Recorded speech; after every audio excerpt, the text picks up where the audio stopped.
All right, big day, big day. Welcome back to the wood yard. Big day today. We are going to finally put the roller guides on, the new roller guides on the sawmill, see how they cut, talk a little bit about roller guides and the deficiencies with Norwood setup. And we're going to put a new clutch on.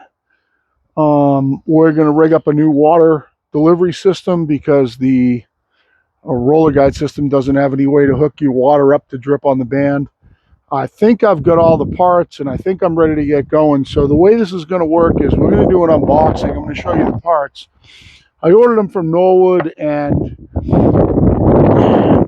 you know, at this point, I don't know what to say to these people that post online. I called Norwood. They picked up the phone, answered. I talked to someone. I talked to tech.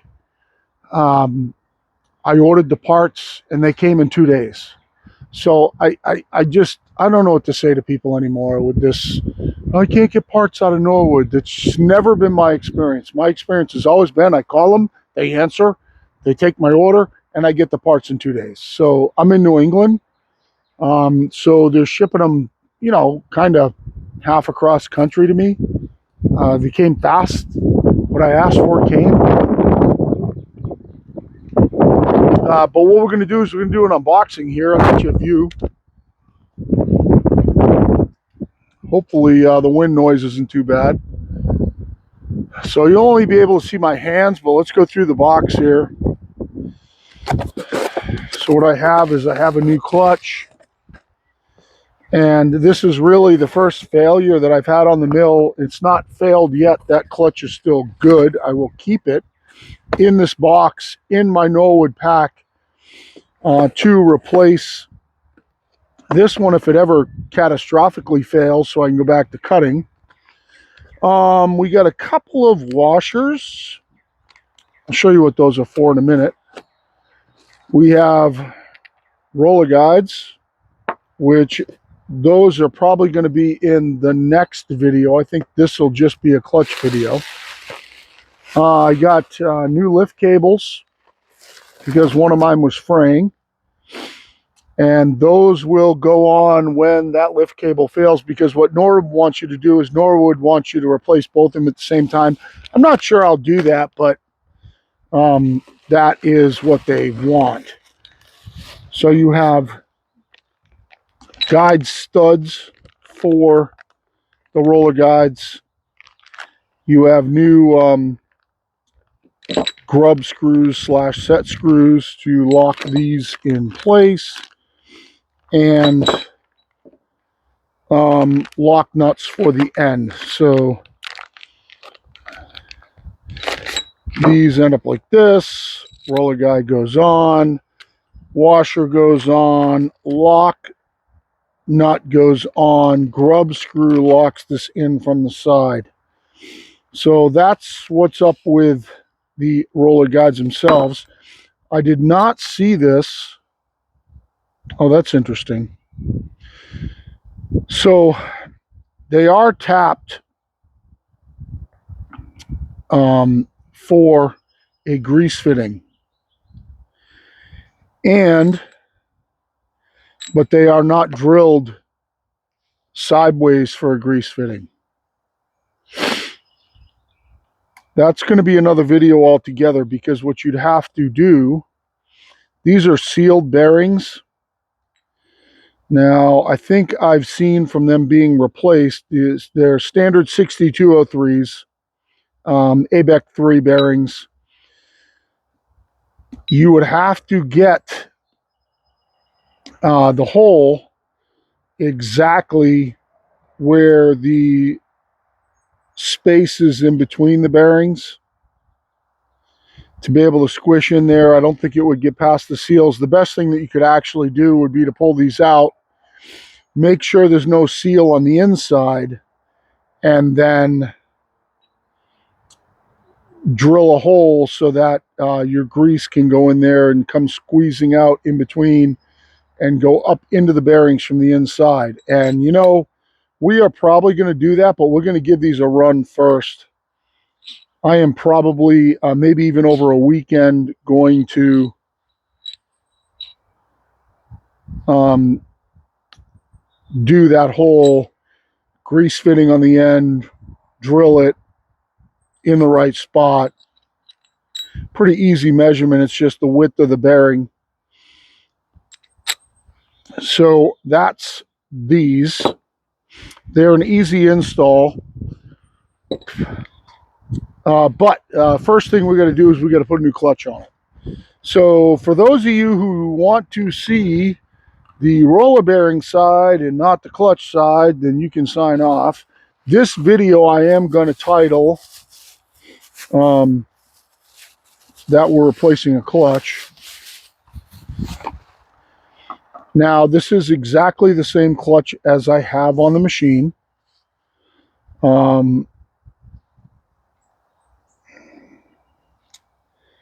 It has 6008 bearings in it with a lock ring.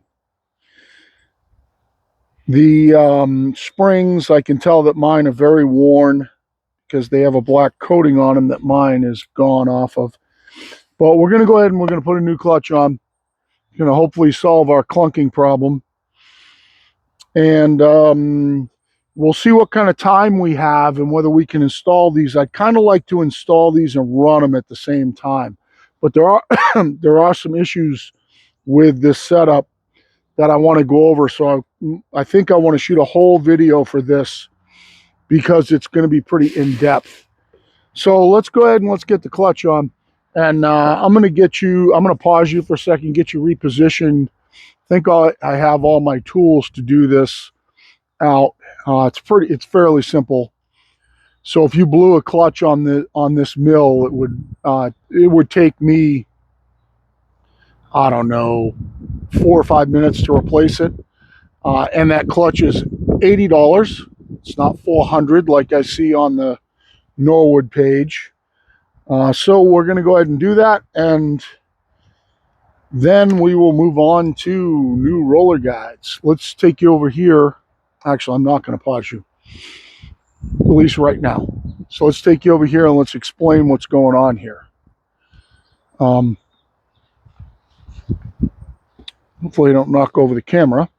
You have a good view? Yeah, you got a good view. Good enough for now. So what we have to do is we have to get this belt off. And I did this in a previous video. Full disclosure, you do not need to loosen this tensioner to replace this belt.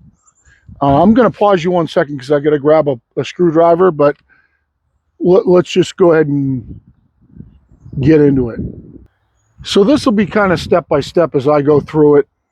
I'll try to give you as much information as I can, but you can reinstall this belt without, if it threw the belt off, you can reinstall it without taking the tension off the mill. I'm going to see if I can take it off without taking the tension off the mill. That I don't know. So what you want to do is you kind of want to get it stuck off to the side. Yeah, it looks like I can't. Oh, hold on, had it. I want to keep it off to the side. Like that. There you go. That's as hard as it is to get it off. And you can put it on the same way. You just want to start it. If you look at my setup right here, make sure you still get a good view. You want it around this, and on top of here, and then you can roll it right on. So here we get our belt off. Didn't even have to undo our tension.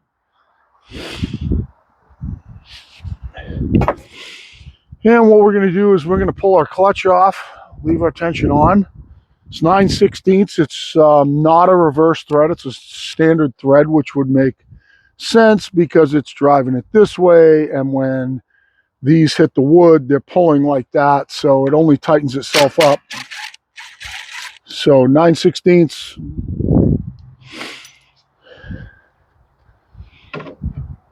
clutch just slides off. Now what you want to do, this does have a Woodruff key in it to lock in with the motor shaft. We want to make sure that the inside of this flange and the inside of this tensioner are the same distance from this back plate. Now, this isn't exactly a machine surface, but it gets you in the ballpark. And what happens is the wheel, you can see, moves around based on tension.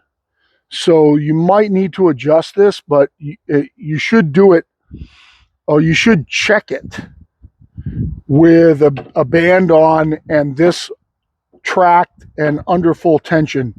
I think one of the morals of the story here is you should always, every time you're checking something, you should have your band on full tension and your tracking perfect. But since I've already done this, I'm going to take some measurements and show you one important characteristic of this.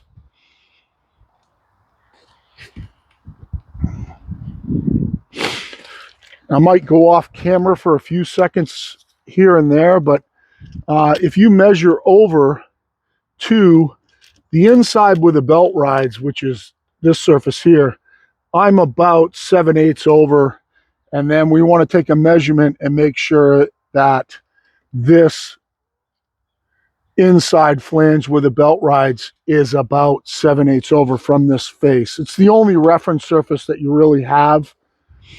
And I did this the other day when I took this off and cleaned it out when it threw my belt in the whole 9 yards. So right now I'm in the right spot. And as long as this clutch is the same as that clutch, then the other one should go on in the same spot. And we're going to, you have a collar in the back here on the motor shaft that needs to be placed to space this clutch off. I am going to torque that down a little bit. The other day I just did it with a hand Allen wrench set. I'm going to torque it down a little bit. We do have to get this Woodruff key out, and I do want to, after I get this torqued down so it can't move, I want to throw a little bit of grease on the shaft just because it seems like it's got a little bit of rust on it. Even though this comes right on and right off, I didn't need a puller or anything like that. So let's come over. Let's come over here.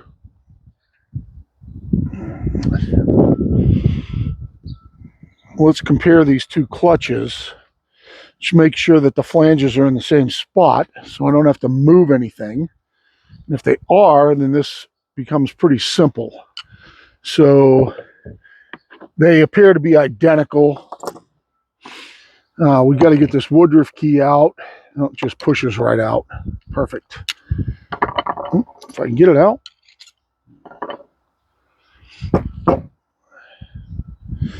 And what we're going to do is we are going to, now they say to install the Woodruff key on the shaft. I don't think it really matters. The first thing that we want to do is we want to torque down that collar on the motor shaft to make sure that it's tight, because what happens is that the clutch is spaced off. So this doesn't seat all the way. When the clutch, when it's spinning this band like this, when it hits into the wood, the clutch, the forces on it are pulling like that. So they're actually tightening this down. And what they can do is if it bangs around and hits really hard, it can tighten this and push this collar that way. We don't want that to happen. Now, that's, I'm sure, why my belt all of a sudden after a year started getting thrown off on the back side of the wheel, was because this collar had pushed backwards. And that happens as that clutch was starting to fail and it was starting to clunk into gear. That's what caused that. At least that's what I believe. So we're gonna go ahead, we're gonna find the right Allen set for that collar. I'm not sure what it is off the top of my head. And we're going to torque this thing down really, there you go, as tight as we can get it.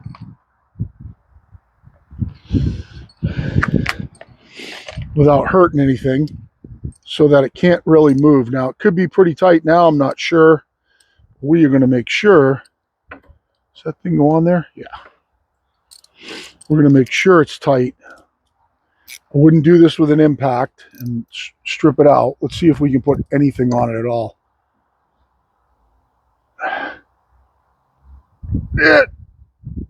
One hand pulling on it, that's tight enough. It did take a little bit, so that's good. Hopefully that holds that collar in place.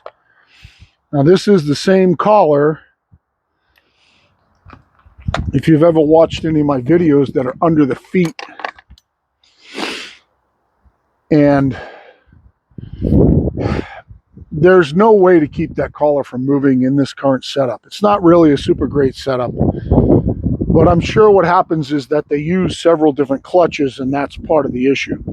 So let's go ahead.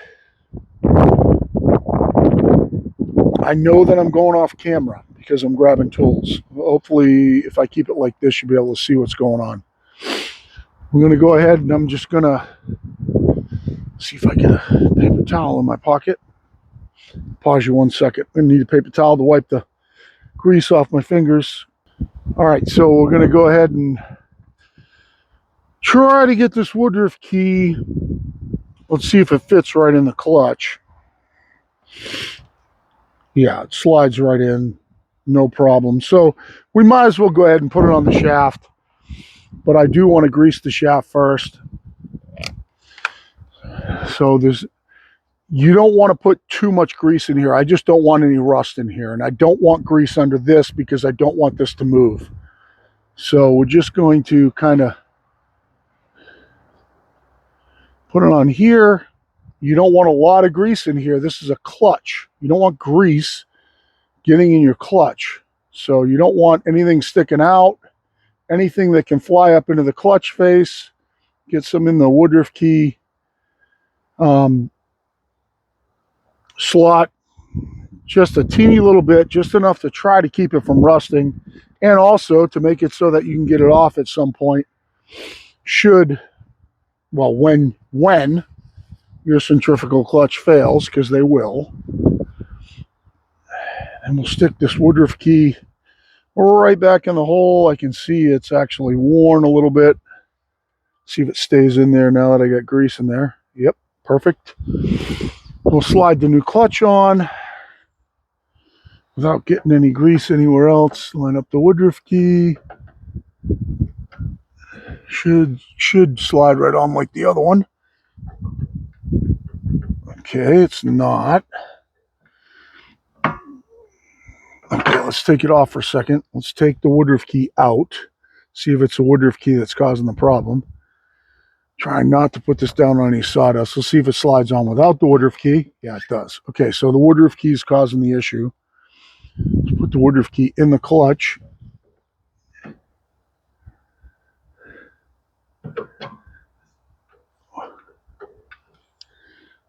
Huh. That's tight clearance. It's tight. Okay, now I have to clean that all off. It's tight clearance on the Woodruff key, which is what you would expect from a China clutch. Which means I'm going to have to clean this all off. Make sure there's nothing on here that's causing a problem. I don't think I have a set of calipers out here to measure it to see what dimension it's off in. That goes right on. That Woodruff key should slide. Yep, it does slide right in there. There you go. Okay, so now we're in place.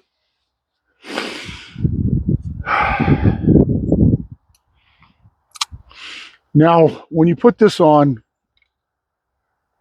there is obviously, unless you put piston stops in the engine, there's no way for you to hold the engine in place. So if you try to crank this down with a ratchet, this is going to move. Now you can make a spanner that would go in between these shoes to hold on to it if you wanted to. But the best thing you can do is just put a couple of ka-chunkas on it with the impact and call it a day, because it can only tighten up. So just a zapper. Just like that. That's plenty, not hammering it down. And now we can put our belt back on. We've done our due diligence on getting this thing lined up, which in Norwood videos is kind of an enigma. There's really no play in these bearings. This spins completely freely. Let's put the belt back on. So we got our belt. We want to go around the clutch, over the top of the tensioner, over the top of the guide wheel, and then we're going to try to roll it on. You got to kind of keep this on this. It'll want to slide off the tensioner. We're going to go around, like that. I'm going to go around till it gets kind of tight, and then hopefully we can just kind of go, oh shit, I had it and it slipped off. And I just did this the other day, so I know it works. Okay, so we want to go around as it starts to tighten up. Then I want to keep it on here.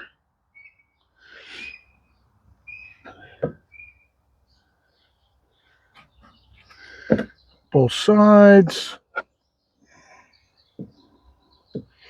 Maybe I'm wrong, and maybe I want to go around the other way. Let's try the other way. Maybe I'm just wrong, and I want to go around the top side. Keep those on. Yep. There you go. There you go. All right. So this should spin freely, which it does. There's no torquing in the belt. I get it pretty much as lined up as good as I can get it lined up. Nice and free, no noise. All good to go. So let me see what we got for time on this. 22 minutes. So what we're going to do, guys,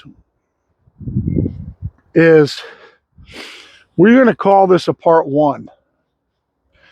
And in part 2, we're going to install the roller guides. We're going to take these off.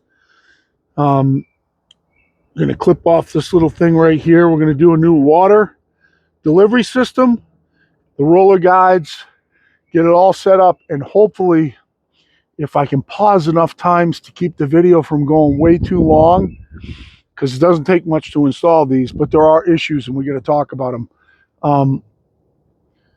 We're going to cut a log too. And if we can't cut a log in part 2, then we'll do a part 3 where we will cut a log. So that's it for the clutch. It's as simple as that. Also, this covers replacing this drive belt. You want to go around the top, unfortunately, unlike the way that I tried to do it in the beginning. You don't have to release this. There are no specs on how tight this should be, but this is fairly tight. So we're going to kill it. I'm going to get set up to do this part, and we're going to go into a part 2. And part 2, we'll put in the roller guides and go at it from there. So I'll be right back.